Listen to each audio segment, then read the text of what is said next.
I want you to do something a little radical right now, like wherever you are listening to this. Yeah, just take a second. Exactly. I want you to literally unclench your jaw. Just let it go. Drop your shoulders. Most of us don't even realize we're tensing up, you know? Right. And look, I don't care if you just finished, a grueling 12-hour shift on the hospital ward, or if you just stepped off a loud, dusty job site. Or even if you're just mentally exhausted from staring at screens all day long. Leave it at the door. It's over. You are officially entering quiet mode. So just take a deep breath. That's the baseline we need for this. It really is. And now I want you to look at the phone sitting next to you, or maybe the smartwatch on your wrist. Every single time that screen lights up, every time it buzzes, it steals exactly 23 minutes of your life. Welcome to the deep dive. It really is a staggering number to confront when you put it like that. 23 minutes Yeah. from one buzz. Yeah, because we tend to measure interruptions in like the seconds it takes to glance at a screen, right? Whoa! We completely ignore the massive cognitive debt we incur the moment we look away from our deep work. And that cognitive debt, that is exactly the central target of our mission today. Okay, let's unpack this. We are exploring The Sovereign Architect's Guide by Chillstar 08. Specifically, episode 6, which is titled Deep Work Dynamo, How to Finish Your Week in 4 Hours. Right. And if you remember in our last deep dive, we talked about installing drawing those boundaries and reclaiming your personal space. But clearing the space is just step one. It actually reveals a much deeper, much more intimidating problem. Yeah, the void. What are we actually supposed to be building in that silence we just fought for? Because if we don't have a blueprint, the noise of the world is just going to rush right back in to fill it. Oh, for sure. We have this natural horror of a vacuum. The second our schedule opens up even slightly, our instinct is to pack it with activity. We just have to be doing something constantly. Exactly. We are culturally conditioned to equate motion with progress. Yeah. But Chillstar 08 introduces a really brilliant distinction here. She talks about the trap of idling. I love this concept so much. Think about a car engine, right? Mm-hmm. The engine is running, the pistons are firing, it's burning through all this expensive fuel, making a ton of noise and vibration. But the car is in park. Yes, it isn't going anywhere, and that is what most of our daily quote-unquote busyness looks like. We feel incredibly productive because we are in constant motion. Right. You check a text message while you're sitting at a stoplight. Or you answer a quick email while walking from your car to the front door. You stare at a spreadsheet on your laptop while, your family dinner is sitting right in front of you, literally getting cold. And that right there is the illusion of productivity. You end your day feeling physically and mentally depleted because you were constantly doing something. So you didn't actually do anything that matters. Exactly. If you step back and evaluate your legacy, the deep, meaningful work, the art, the business strategy, the relationships. Right, the relationships that actually move your life forward. None of it progressed. You spent 8 hours idling. You were everywhere, which means you were truly nowhere. Man, that hits hard. And this brings us back to that terrifying 23-minute statistic from the research she cites. I don't want to just gloss over this. No, we definitely shouldn't. Because understanding the mechanism behind it is crucial. Why does a 5-second distraction cost us almost half an hour? It basically comes down to how our prefrontal cortex manages working memory. Your brain is not a computer processor that can just run multiple applications in parallel. Right. We can't actually multitask. Exactly. When you are doing deep work, say writing a complex proposal, your brain loads this massive fragile web of context into your working memory. Like holding all the pieces of a puzzle in your hands at once. Yes. You are holding multiple variables, ideas, tones all at once. So when your phone buzzes and you glance at a text from your partner asking about groceries, your brain is forced to execute a context switch. So it has to dump all the proposal data just to load the grocery data. It literally flushes the working memory buffer, yeah. It has to process the new rules and the emotions associated with that text message. Wow. And then when you turn back to the proposal, you cannot just pick up where you left off. Your brain has to laboriously rebuild that entire web of context from scratch. Oh, I hate that feeling. Were you just staring at the screen like, what was I even saying? Right. It has to retrieve the thread of your argument. Remember the tone you were using, recall the variables.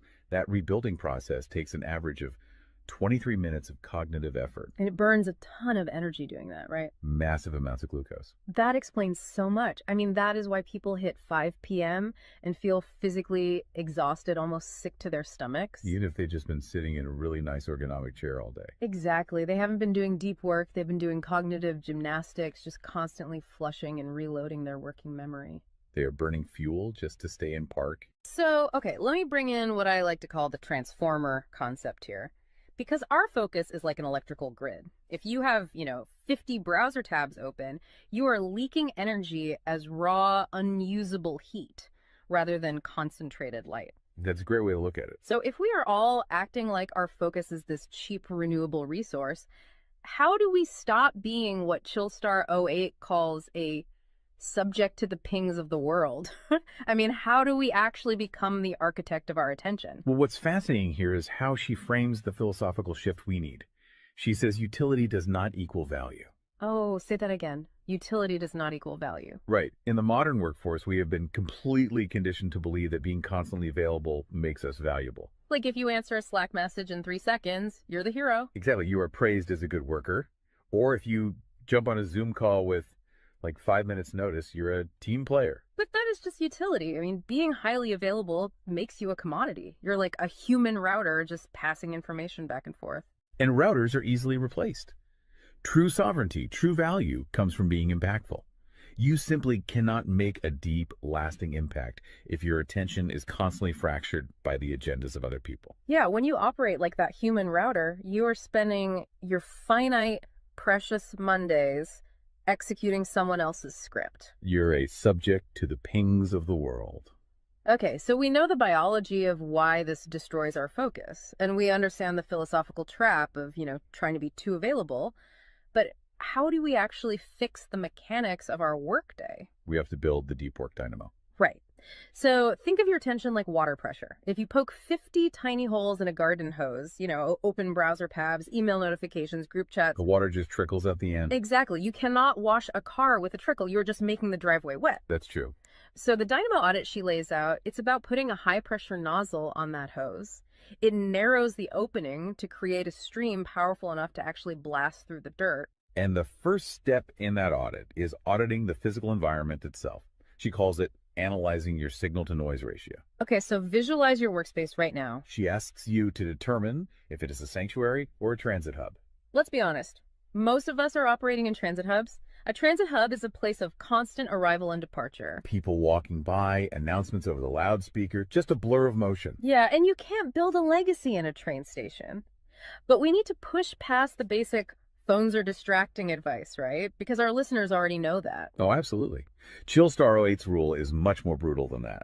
She says if the phone is even sitting on your desk, even face down, it is acting as a parasite on your cognitive grid. A parasite, just by being in the room. The research supports this entirely, by the way. The mere presence of a smartphone in your visual field, even if it is completely powered off, measurably reduces your cognitive capacity. Because your brain is having to actively expend energy to ignore it, right? Exactly. It is running a background process that just keeps saying, don't check the phone, don't check the phone. That is energy being actively stolen from your primary task. So sovereignty literally begins the moment you physically remove the device from the room, put it in a drawer down the hall. Close the door. Make the physical environment quiet. But okay, let's say you've done that. That doesn't stop your own brain from creating internal noise, right? Like trying to juggle 5 projects at once. How do we fix the internal wiring? That brings us to the second pillar of the audit, which is the batch wiring rule. This directly addresses the danger of switching fatigue, which we touched on with that 23-minute penalty. Right, the cognitive glucose burn. Yeah. When we attempt to multitask, like writing a creative brief, then pausing to check inventory levels, then answering 3 customer service emails. And then trying to go back to the brief. Right. We are grinding our mental gears to dust. We are switching between entirely different cognitive states. Because creative writing uses a completely different part of the brain than calculating inventory, obviously. They require entirely different operating frequencies.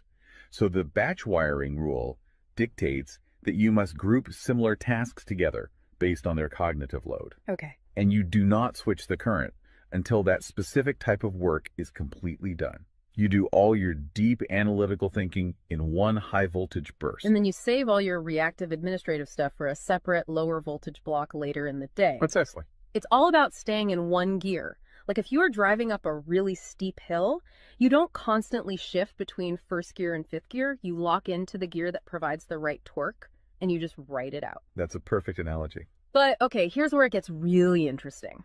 This leads to the third pillar of the audit, and this is where I actually need to seriously push back on the source material a bit. She calls this the zero access window. Ah, yes. This is usually where the resistance starts for people.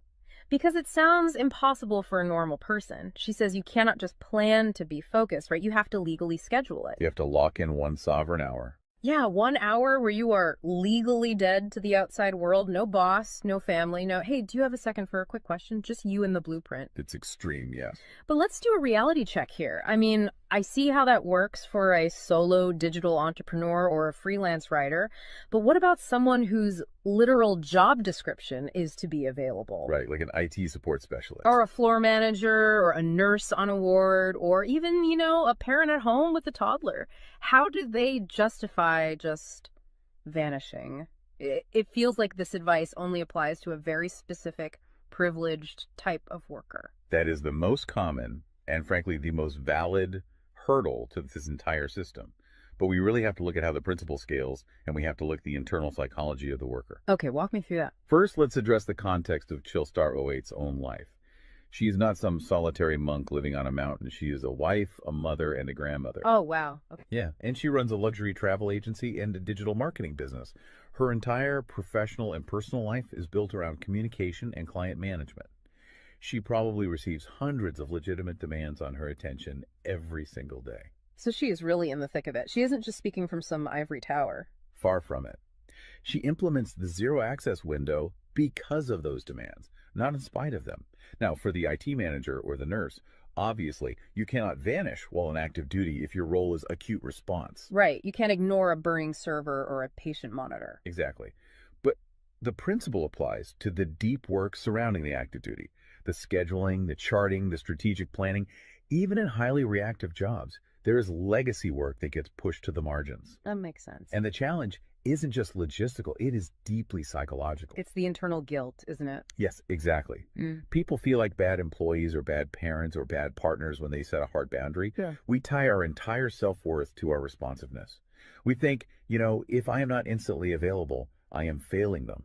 Man, that is so true. We feel guilty for taking an hour to ourselves. But setting a zero access window is not about neglecting your family or your team. It is about condensing your high level work into massive, high impact bursts of energy so that you can actually be present later. Wow. Okay. Consider the alternative. If you don't carve out that absolute focus, you end up giving your family or your team partial fractured attention for 12 hours straight. Exactly. You are physically at the dinner table, but mentally you are drafting an email. Or you are sitting on the floor playing with your kid, but you're checking a Slack notification over their shoulder. You are trading constant low quality availability for scheduled high quality presence. It is entirely about communicating boundaries to protect the quality of the time you do give people. You tell your team, look, I am going offline for 60 minutes to finish this crucial report. If the servers literally catch fire, call this specific emergency number. Otherwise, I will address all questions at 11:00 a.m. Right. You aren't vanishing to hide. You are vanishing to get the work done efficiently so you can actually live your life. Which brings us to the ultimate why behind this entire system. Because once you fight through that guilt, once you build this 4-hour fortress, you have to know what it is all for. It's not just about becoming a hyper-efficient robot. No, because if you use these tools just to do more of your boss's busy work or to take on 3 more stressful projects, you have entirely missed the point. You are just speeding up the treadmill. If we connect this to the bigger picture, the destination we are driving toward is a concept she calls passive magnetism. Okay, break down passive magnetism for us, because it sounds a bit abstract. Think of it as the gravity your work generates when it is undeniably good. Most people operate with active desperation. They are loudly networking, constantly posting, aggressively chasing clients or promotions. Just relying on sheer volume to get noticed. Right. Passive magnetism is the exact opposite. It is the ability to attract results, clients, wealth, legacy, or respect through the undeniable quality of your deep work. Because you actually took the time to build something substantial rather than just talking about building it. Yes. When you engage the deep work dynamo, you produce work so concentrated and so valuable that it acts as a magnet. You don't have to chase the market comes to you. And the ultimate prize of achieving that passive magnetism isn't just more work. The prize is time. Time is the ultimate currency. The dream of the sovereign architect is to finish an entire week's worth of business output in just 4 hours. You do this high voltage work often while the rest of the world is literally still hitting the snooze button. You free up the remaining hours so you can go be a traveler, so you can be a creative. So you can be a fully engaged grandparent like Chillstar 08. Exactly. She frames it beautifully in the source text. She says, we wire for silent so we can live in volume. Oh, I love that. We embrace the discipline of the quiet fortress so that our actual lives can be loud, vibrant, and fully experienced. We are finally taking control of the dial. But, making that shift from a frantic, reactive employee to a calm, sovereign creator requires a massive shift in identity. You have to tune your mind before you sit down to do the work. It is really difficult to just sit down at a desk and instantly command your brain to perform deep work, right? Especially if you've spent the last hour navigating traffic and listening to the news. You need a transition ritual to cross that threshold. And Chillstar 08 provides something for this transition called the Chillstar's Creed. It is designed to be a grounding frequency. It really centers you. Yeah, so I want you, the listener, to use this. I want you to imagine a slow, steady heartbeat in the background. Just a deep, resonant 528 hertz frequency. Just let the frequency of these words settle into your mind before you initiate your deep work. Ready? Take it in. I am grounded in peace. I am reaching for my stars. My light is my own. I am a star and I will shine bright. I will reach for the sky. I release what was. I embrace what is becoming. Using a creed like that is just such a powerful behavioral trigger. It really shifts your state. When you speak those words, even just internally, you are consciously reminding yourself that your light, your focus, your energy is your own. It does not belong to your inbox. This does not belong to the algorithm. Right. You are releasing the frantic energy of the morning and embracing the sovereign focus of the architect. So we always want to translate this high-level theory into ground-level reality for you. We don't want you to just listen to this and go right back to idling. Definitely not. Here's your 1% install. This is your micro-win to take action on this deep dive immediately. Tomorrow morning, before the world starts demanding your attention, before you check a single news site or open your email, I want you to set a timer for exactly 60 minutes. Put your phone in another room entirely. Yes, physical distance. Do not open any extra browser tabs. Pick one legacy task, just one, and flip the switch on your very first sovereign hour. And be prepared for it to feel incredibly uncomfortable at first. Your brain will crave the dopamine hit of a notification. Oh, you will feel an almost physical itch to check your messages. But if you can sit in that silence, if you can endure that initial friction, you will watch the dynamo start to spin. You will enter that flow state, and the old blueprints of hustling and grinding will be completely burned away. And look, if you want the actual templates to automate this piece, the specific tools and step-by-step guides to build the system out completely and protect your location-independent freedom, you can join the Sovereign Fortress on the Chillstar 08 school community. All the blueprints are there waiting for you. They really are. As we wrap up this deep dive, I want to leave you with one final thought to explore on your own. We have spent this entire session talking about the mechanics of work. We've talked about condensing your week's output into just 4 hours of pure, undistracted focus. But if you actually achieve that, you're going to be faced with a beautiful, kind of terrifying question. What's that? Who are you going to become in the remaining 164 hours of your week? What if your true legacy has absolutely nothing to do with what you produce while you are busy, but entirely to do with who you are when you are finally completely silent? Wow. Unclench that jaw. Drop those shoulders. Step into the quiet. Go be great and flip the switch. We'll see you on the next deep dive.